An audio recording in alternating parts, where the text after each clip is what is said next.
Hi there, it's Nicole for Simon Says Stamp, and today I have a card featuring new stamps and dies from the Falling For You release. I've used the Lila's Heart stamp set to stamp this cute little girl on some smooth white cardstock, and I'm going to stamp her a couple of times because this is a new stamp image I haven't inked and stamped before, so I want to make sure I get the best stamped impression that I can get, and then I'll color her in with some Copic markers. I'm going to go ahead and color the skin first using E00 and E11. I'll start with my E00, add in a little E11, and then blend out the skin tones until I get a nice blended look. I'll color in the heart next, and I wanted to make this a peachy pink color. I'm going to be using R00, R12, and R22. I wanted to keep it more peachy pink than a pink or a red or something like that. Go in and just barely add a little R22 and then blend it out with the R12 and then go back in with the R00 to blend all of that out. Now those colors did bleed just a little bit into the hair, which is okay. I'm going to be covering that up with the hair colors. I'm using E30 for my base color, then E55 for my mid-tone, and then I'll finish with E57. And I'm following the lines of the stamp image as well as filling in with a little bit of a feathering technique. Here's that E57, my darkest color. And it was pretty dark, so I'm going to go back in with my mid-tone E55 and really blend that out, as well as the E30, and blend it out even further. For the dress, I'm going to use BG10. Once I had my base color on my dress, I decided the hair needed a little more blending, so I did go back in just a little bit. My mid-tone color is BG11 for the dress. And then BG13 is the darkest color I'll use. Go back in with BG10 and blend it out. And I can go back over it and add color as many times as I need to get the look I want. I did pull out the dark just a little further. So I did that, went in with my mid-tone and then the lightest. With my darkest color, I did add a few little dots just to add texture to that dress. Now a little bit of the heart bled out over the side, so I used the colorless blender to push that ink back inside. I colored the socks with that light BG10 and then the shoes with some warm grays.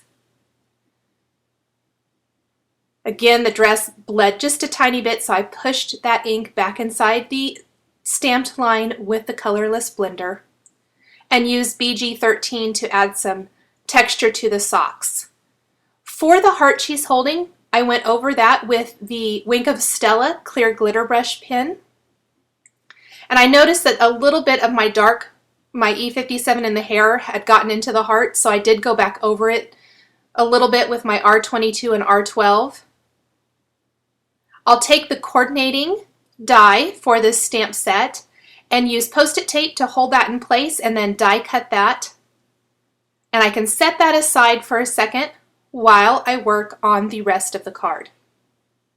Now I laid out some of the dies and the background stamp I'm going to be using before I started the card to make sure everything would fit the way I had envisioned it. So I grabbed one of the greetings from the stamp set that I want to use as well. Now I wanted a couple of additional heart images, and this stamp set didn't have exactly the sized heart I was looking for. So I went back to the Hop To It release from a couple releases back and used these little hearts from the Spring Showers stamp set and colored them in with the same colors of peachy pinks and aqua that I used for the heart and dress on the little girl, and I ended up only using those pink ones. I'm going to use the coordinating dies to die cut those out. Now for the background of my card, I have die cut some My Favorite Things whipped cream cardstock using the two largest stitched rectangle dies from Simon Says Stamp.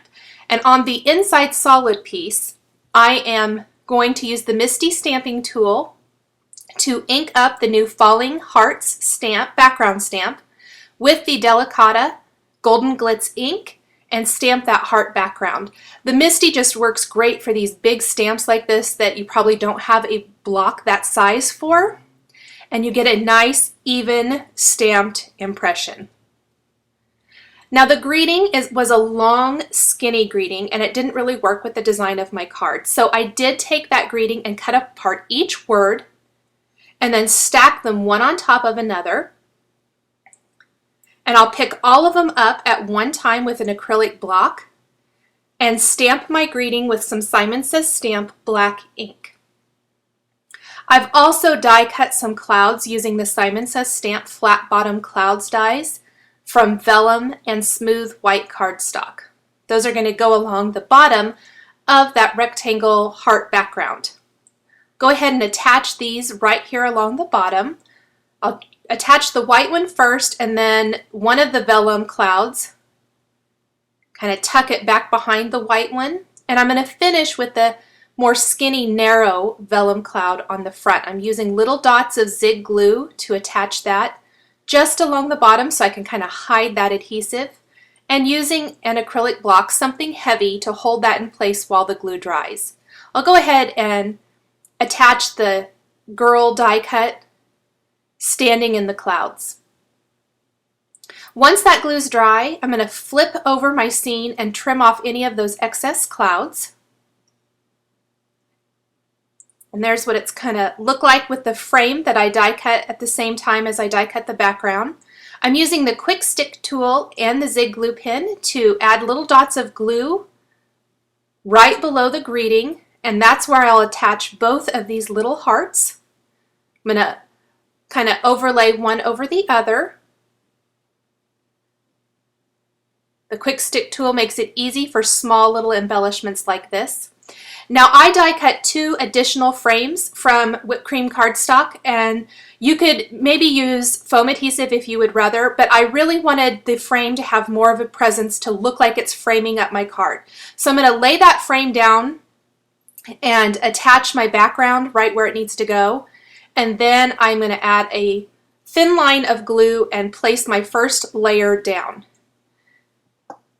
Because there is so many layers with those clouds along the bottom, I wanted to make this frame have more dimension, and about 3 worked really well for this card design. You could do more if you wanted to, or like I said, you could also use foam adhesive if you don't want to die cut this many frames.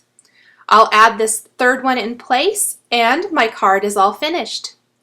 I hope you've enjoyed this video showcasing new stamps and dies from the Simon Says Stamp Falling For You release.